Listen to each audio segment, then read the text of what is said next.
Yes, I graduated. I attended Tuskegee Airmen. My military days started back in high school. I had today at ROTC, I had NDCC, National Defense Cadet Corps. They wanted to organize in the military, so they started up an NDCC program. So in ROTC, and I attended Tuskegee University. And I wanted to fly as a kid. And guess what? I knew about the Tuskegee Airmen because I had Tuskegee Airmen instructors at my high school. So when I got to Tuskegee, I met some of the Tuskegee Airmen. And they had an ROTC program. And so I was in the ROTC program. Matter of fact, I was in the, as we call it, the new program, the first Black Army aviation program at Tuskegee. We already had the Air Force because they were famous for that. We'll talk about that a little bit later. So I learned how to fly from a guy by the name of Chief Anderson. He was the chief instructor to the Tuskegee Airmen. He taught all the black pilots at Tuskegee. He was the person who flew Eleanor Roosevelt. I was a little kid at that time, 19 years old, kind of learning how to fly, and he told me the story. And only later on I realized how famous he was. And I was just taking that all in. So, after I graduated from Tuskegee, I flew in the military.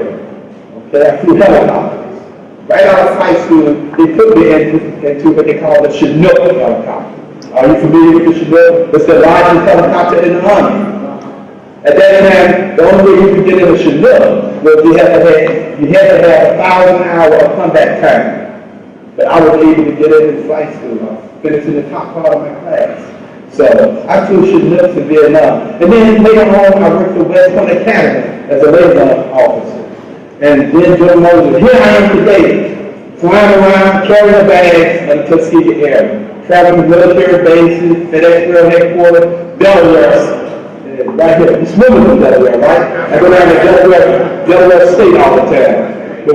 Women from Delaware. So now you know who I am. That's a picture of Emmett Mallett right there. Okay? And this biplane here. Well, they really dressed up back in those days. Look at that. Look at that. Like a steering wheel for that. But that's Emmett Mallett. And then, after that, the first black pilot, a guy by the name of Eugene Boyle. In 1917, he wanted to fly to his country, but his country didn't want him at all. And his father told him, said, "Sometimes you can go east. There's a country across the ocean there. But they don't care about the color of your skin." So every morning he would wake up and go east until he got to New York. And they said, I think it was Bayonne, New York, New Jersey. Okay? And then he stowed away on a ship. And he made his way to France. And he flew for the French army. He was the first black fighter pilot. Had no problem. He shot down 2 enemy planes during the war. He received more medal than anyone else. Highest decorated guy. But yet still he couldn't fly for his own country. And then he came back and still didn't fly for his own country. The Eugene Bullitt, the first black fighter pilot. Okay, girls, what are they flying? Yeah, the female flying too. You probably recognize the picture. I know there's some missing there, hard to see. But everyone knows the name of this person? Bessie Coleman. She was famous. She had to go to France also to get her license. She got her international license in France. Came back to the USA and then flew in what they call air shows and circuits and everything. And she died by flying doing acrobatics in the plane. So that's 1921. So we're moving on up there. We got the foundation here. Now we have the Army, the War College of the U.S. Army in Washington, D.C. Okay? They said I still can't fly. We don't care. We don't care. So they published a document called The Use of Negro Manpower in the War. And I guess you know it was all positive, right? No, it was not positive. they did not want a person because of the color of their skin. They said black military members are inferior to white. And you do not have the capacity to serve capacity. I don't know what that means, insert capacity. Okay? They didn't want to live. They were saying, no, we don't want you flying. No, we don't want you being an officer. No, we don't want you to be over white enlisted soldiers if you're an officer. Okay, we got a little foundation now. Now we got to come to the father of black aviation, the pioneer, the chief of the Tuskegee Air. And we're going to hit it briefly. In 1932, okay, you see Chief Anderson, he received his pilot license. It was thought that he was the first black, but with research and everything, we know that Henry Mallett was the first black. Charles Anderson and Dr. Forsyth from Atlantic City, I can't forget that, Atlantic City. They completed their first round trip, transcontinental flight. Round trip. In other words, they went from East Coast to West Coast, back to East Coast. 1933, they didn't have GPS, they didn't have telephones, okay? They had a map and flying in all kinds of weather conditions. And he did this to prove that blacks could fly. They had the capacity. So all of this is set the stage for the Tuskegee Air in that moment. Next. All at once. You can this history lesson here, and we haven't got to the Tuskegee Airmen yet. But in 1939, the Nazis invaded Poland, and all at once, the army decided to give them a review their records and see that they were proficient, musician, capable of stopping the enemy, capable of having an air war, and they realized that, guess what? We don't have pilots, that many pilots. We don't have that many planes. We don't have that many instructors. So now, all at once, the scramble is on. We got to do something about this. It's still no black pilots at this time. There was a U.S. citizen done at that time. It said there was only 124 black pilots in the U.S. So the war pilot people said, we don't have to worry. They don't even have enough. Okay? So we don't even have to entertain that thought at all. But then we had certain organizations, and the Pittsburgh Carol. Some of you remember that. Some of you know it was me, right? And you remember that. But they had newsmakers, they had the NAACP, they had the National Urban League. All of them were pushing for equality. All of them were pushing for fair play in the military. For every black person to be able to have any job that the white person had. They were pushing for that. Okay? And then there was a presidential election coming up. President Roosevelt there. He said to the people that the leaders there, the different groups, and he said, if you get the black people out the vote, and if you they vote for me and I win our landslide for a large number, I am going to make sure that we have blacks in the military flying airplanes. He said that, and he kept his word. He was good in his word for that. And they held us each to the side and got us meetings at different organizations. So all of one, South Pushing comes for appropriation bill. Naturally, we need money. You're going to have a program, right? So they passed a public law bill number 18, was passed by Congress with a bill.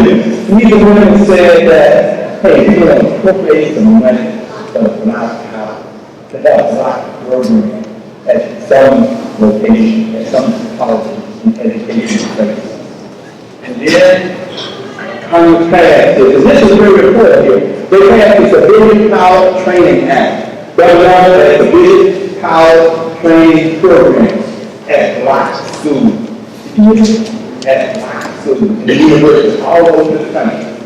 At the end of the universities, such as Hampton University, they got the program. Roscoe Bishop said, when he saw that, he enrolled quick. And he went out of college. He became one of the first lieutenant instructors to the Tuskegee Airmen. Not only did that have Hampton, West Virginia State, Howard University, Tuskegee, North Carolina A&T, And then they had an aviation school out in Chicago called Cox. Okay? You know I forgot that, right? Did I forget one? Delaware State was included in that program.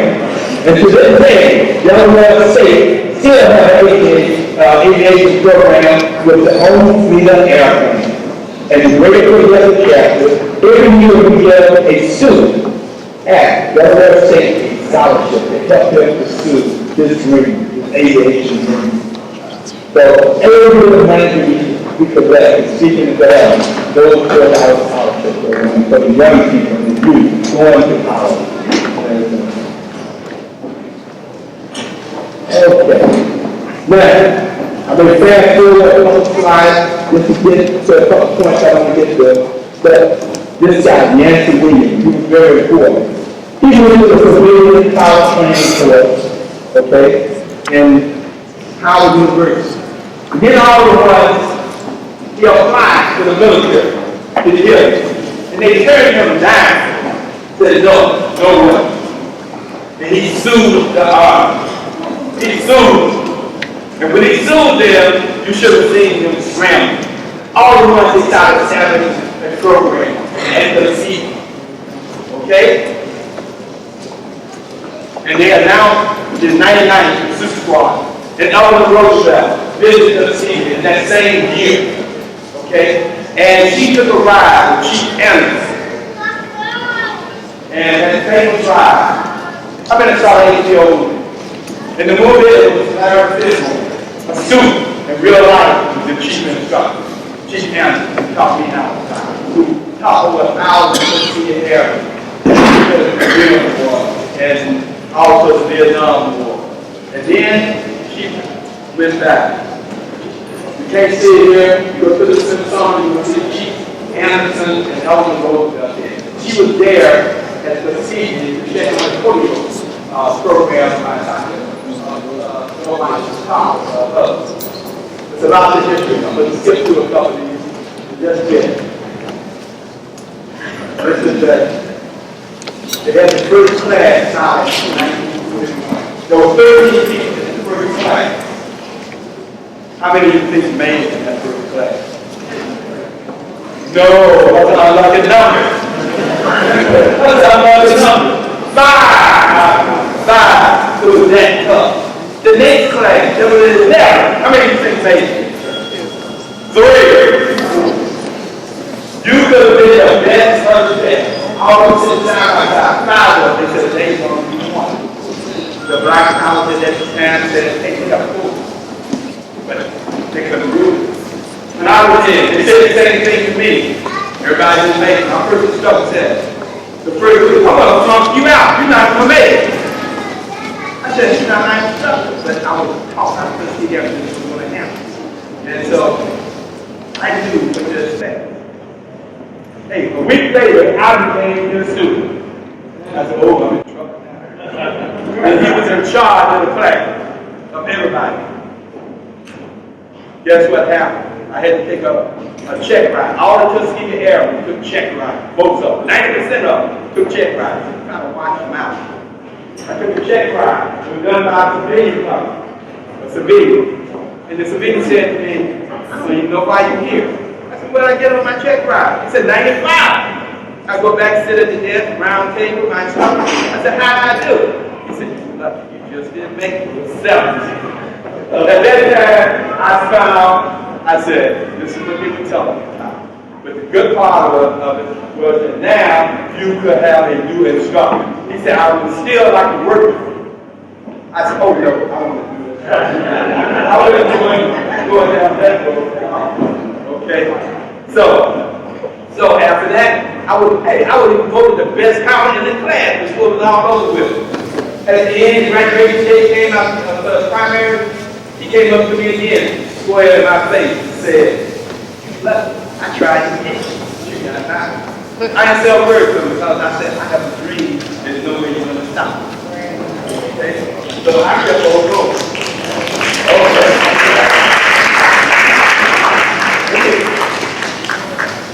Let me just do this. The red tail here. tell the train is red. Okay, they got the plane. They said the guys put all kinds of signals on the plane and everything. So they want to paint over the city. They want their own identity. So now you have called the red tail and everything. Red tail name. And you see up here, Benjamin Davis here. But by request only, they fought for the Tuskegee Air. They didn't want them at first, but it was all over. They were fighting for them to escort because they knew they were saving a lot of lives.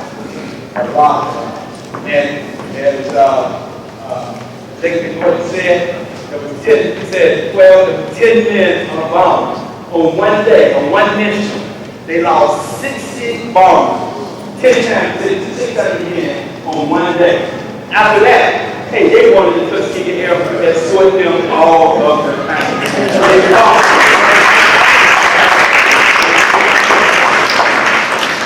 Okay, I'm gonna wrap this up. See this picture? This is my picture of me when I was in high school.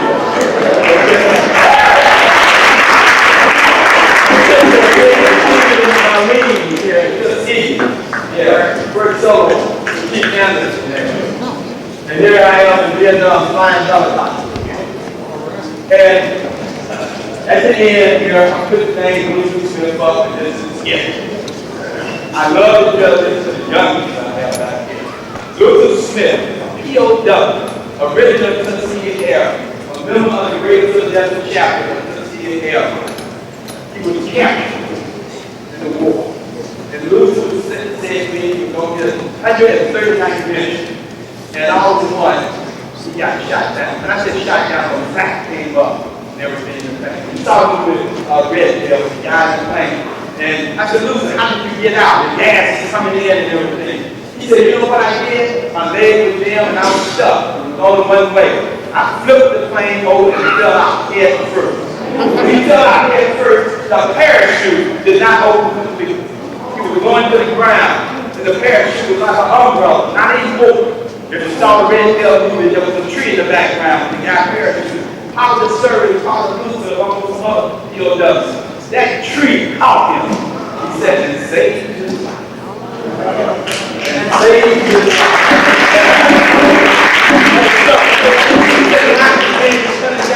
They saluted him, called him sir. They gave him more respect than some of the white officers that was flew with.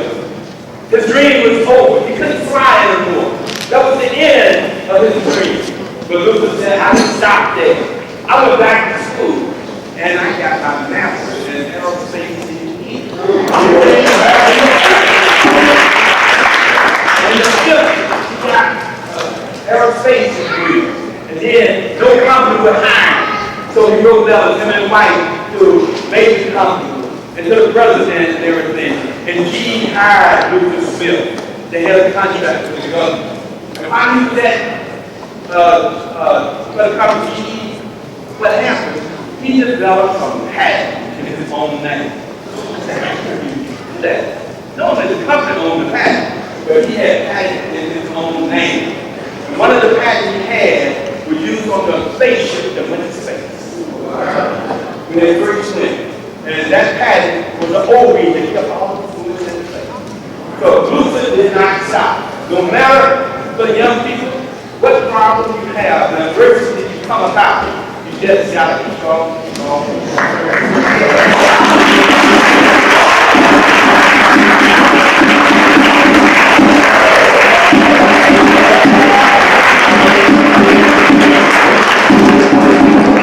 Thank you for that powerful message. Let's give it a round of applause.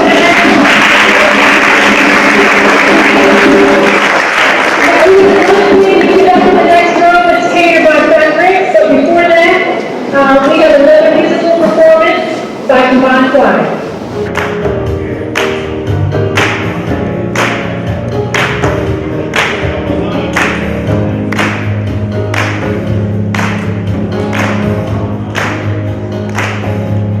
Oh, happy day, oh, happy day, oh, happy day, oh, happy day, when Jesus Christ,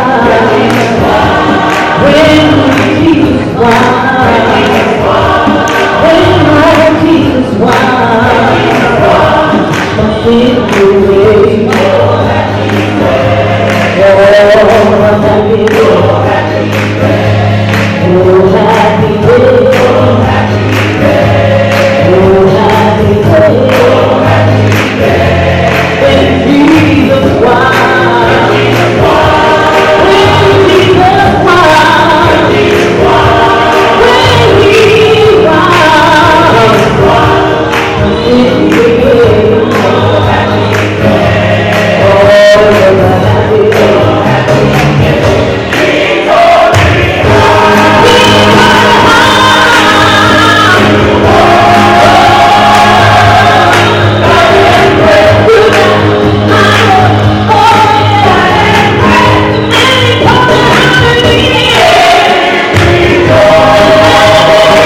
after I finished a long program, we were at the actual event, Armin Carey came up to me and said, what are you going to do for Black History Month? So last year we had our first program, and this one we have even more people. We have a lot of young people, so I'm feeling great. But none of this would have been possible without your vision. So thank you, Armin Carey, for that. And we would like to have you come up and make a few final comments. Hello, everyone. Can you hear me okay? I don't know about you all. I think I know, but just for reaffirmation, if I were to take a poll right now, and the poll would require you to stand and applaud if you enjoy this outstanding choir and the rest of the program, what would the result of the poll be?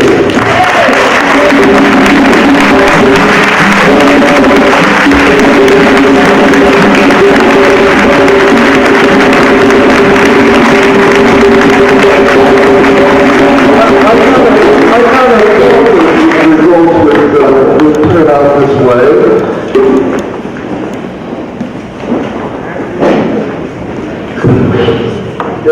I'm playing over here. I don't want to fall down and embarrass myself in front of so many friends.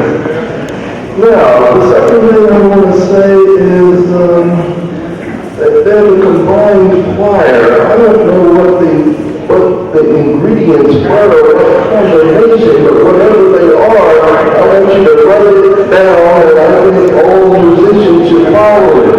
What a fine choir. They were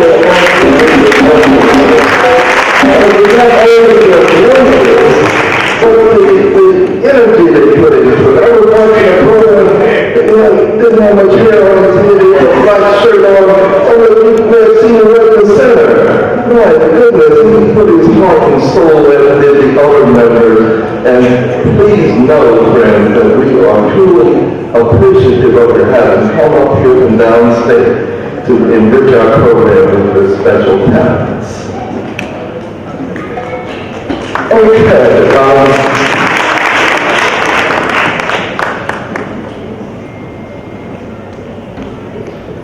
couple of things I want to say. Now, Sophia told me to make brief comments, and I can't do that. I will try hard, but I can't do that. I told her in that seat, but she'll come and she'll rip the light out of my hand. That's what general managers do.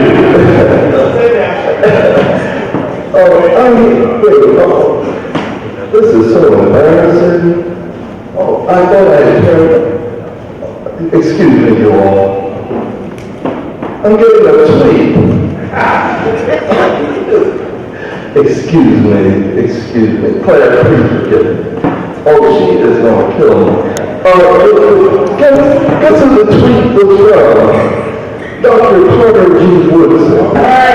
Now, most of the elders here know who he was, and he's tweeting me. I feel so honored.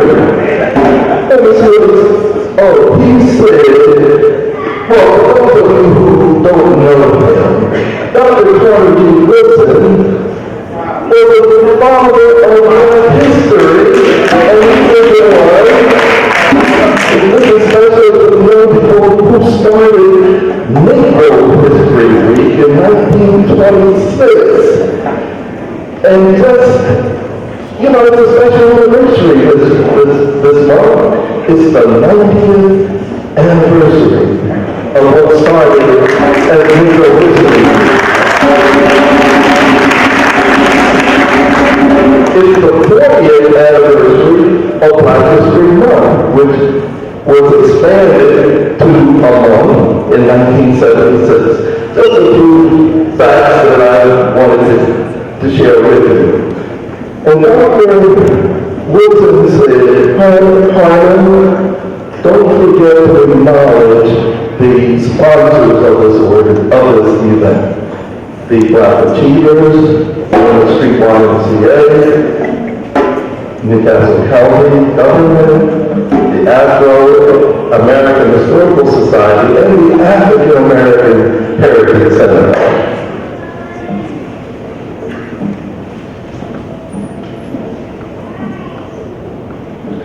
I want to pay tribute to the modest one, Miss Spivey, Amber Spivey, the creative director of the Poetry in Motion Modern Dance Group. And I want to do that and my wife, so that if any of you have young people, they don't have to be just girls, boys do modern dancing as well. Come talk to her and find out how you can sign them up. And Dr. Woodson told me to tell Barbara Liete and Barbara E.A. He said to tell them that if they have the time, he wants to make sure that they teach some of the young people here how to drum.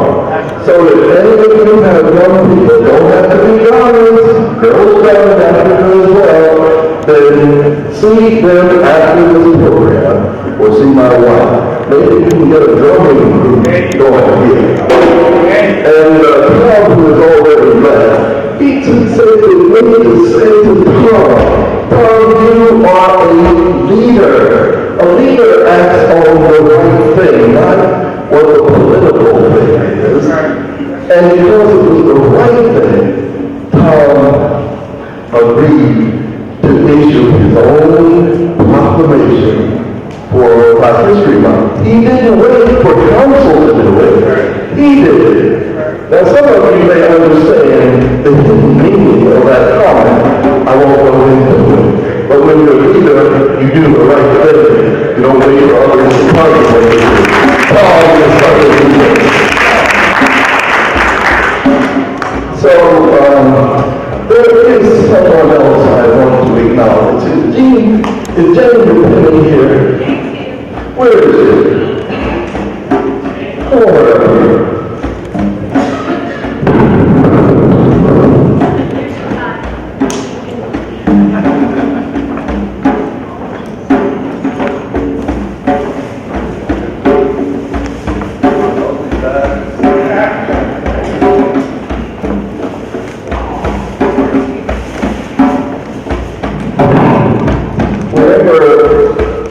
Organizations put together programs. There are people who are in a leadership role and their contributions are acknowledged. On the back of the programs you will see a listing of those individuals and organizations. But invariably, there's someone who works in the background, attending to all the details that spell the failure or success of a program. And Jane is that person who attends to all of the details. And Jane, I just want to personally thank you and acknowledge the all the work that you've done. Thank you very much.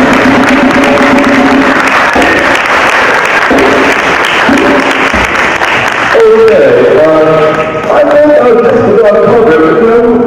Come on. So take it off now.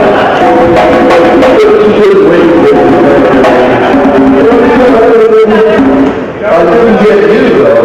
So let's give our history of ceremony, General Manager of the Community Services Department of Newcastle County, a round of applause for the outstanding job that he has done. Thank you, Now, the programs are almost over. We are going to have lunch, but if I can ask the members of Beta Beta to come up, and their wallets are please alive. Someone has a birthday this month. Have you got the candle? Are you going to carry the cake over? And are the lazy people who are going to keep bookers to come up and help as well? We have some students here who are excited to meet you from Cuba. And here comes Leslie. When we light the candles, bring the cake over. We hope everyone will join us in wishing Dr. Gabriel a happy 88 years. 88, I got it right, all right. Happy birthday to you. Happy birthday to you. Happy birthday, Dr. Gabriel. Happy birthday.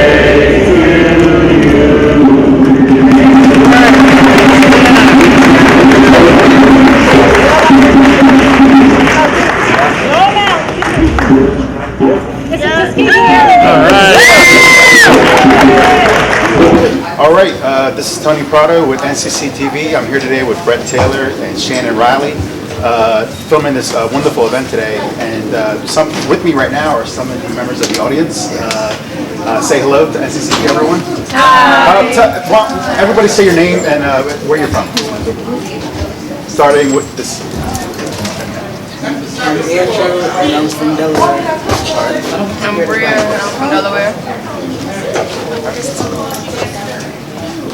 I'm Savannah, and I'm from Delaware. I'm Destiny, and I'm from Philadelphia. And I'm also Destiny, and I'm from Delaware. My name is Queen Anil. I'm from Spirit of Life Lutheran Church on behalf of the youth ministry at the Spirit of Life. So that's where the whole group is from. Yes, we are. All right. Well, you know, this program included Tuskegee Airmen, including Dr. Cornelius Gaither. You guys were taking pictures with him. Let me ask you first about that. You know, people consider Tuskegee Airmen American heroes. Yes. And just talk a little bit about meeting someone like that and, you know, having them come here for today's program. I thought it was a privilege to have such an honor right there in our presence.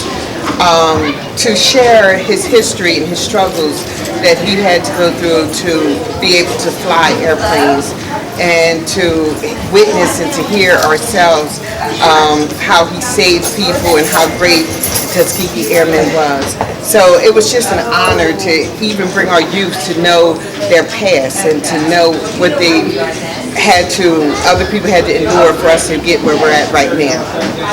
Hey, what did you guys think? I mean, you guys saw you taking your picture with them. You know, I mean, it was exciting. It was a good program overall. What did you guys think about the whole thing? Not everybody speak at once.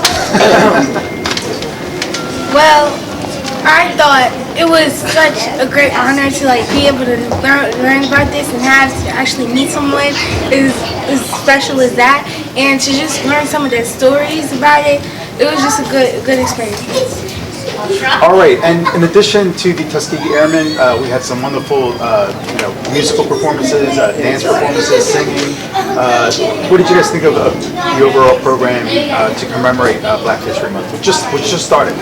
It was a great show, really great show. I'm hoping that maybe next year it can last more than 2 hours. The performers were awesome. The young ladies that danced, and the choir was phenomenal. They did a really great job. Awesome. Well, thanks so much for talking with NCC TV, guys. We really appreciate it. Thank you so much. All right, we are here with the Men of the Hour. These gentlemen are from the Greater Philadelphia chapter of Tuskegee Airmen. And with me is Aaron Watkins and Dr. Cornelius Gaither. And I tell you what, you guys have been the talk of the town leading up to this event and including today's event. Just talk a little bit about the decision to incorporate the Tuskegee Airmen into this Black History Month program that Newcastle County has had for the second year in a row. Like I said, you guys are the men of the hour. Dr. Gaither, you got it started, so rolling you. No, you started because I have a couple of occasions where I'm being honored this month, and the next one is Sunday the 11th at the Baptist Church in Swedesboro, New Jersey. Wow. Last year I was honored by 2 or 3 different groups, and so here I am again. Nice. I'm just glad to be a part of this, the legacy and the history Yes. of the Tuskegee Airmen. And little did I know, when I was 19, attending Tuskegee University, I was surrounded by greatness and everything. Only it dawned on me when I got a little bit more mature, and all the wisdom and flying knowledge that I obtained from the original Tuskegee Airmen. And as I said in the speech that Chief Anderson said, he said, pass it on to the next generation. I'm giving you my knowledge of flying, and I want you to pass it on. And keep that dream alive and have some discipline in your life. So I just been practicing what I've learned ever since I was 19 years old. And I had no idea I was going to come in contact with some of the real greatness of the Tuskegee Airmen, the people, like I said, Dr. Cornelius here, Gaither here, being here, one of the original instructors, and being able to fly with one of the original. and also the chief instructor being able to fly. So Excellent. just wonderful. Well, you mentioned the next generation, and there was a lot of young people in the audience today, and they seemed to pay attention to the history lesson you gave today, and they were coming up, taking pictures with you, Dr. Gaither. I guess it's wonderful to see that kind of history resonate with the youths. Who, let's face it, if they don't learn it, who's going to learn it? I came to be part of the Tuskegee Airmen as they were breaking up in Germany at Ramstein and Landstuhl Air Force Base. And that's when Brigadier General Davis became the deputy commander of 12th Air Force. Nice. And so I got it on the tail end of it, but I was deferred from going into the military so I could finish my education. Otherwise, I probably would have been with them earlier. And also the Greater Philadelphia chapter, Tuskegee Airmen, we have an aviation program where we take kids flying free. Yes. During the course of a year, and we extend that to all the youth.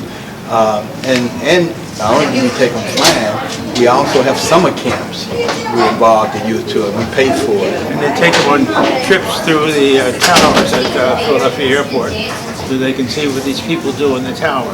Yeah, it's an experience that you normally do not get. And then on the side, we even took some kids, like 40 kids, down to Delaware State to visit their aviation program and the homecoming. So they saw a football game. They got to be around some Tuskegee Airmen and some people from the organization. And you never know which one of those kids will be flying.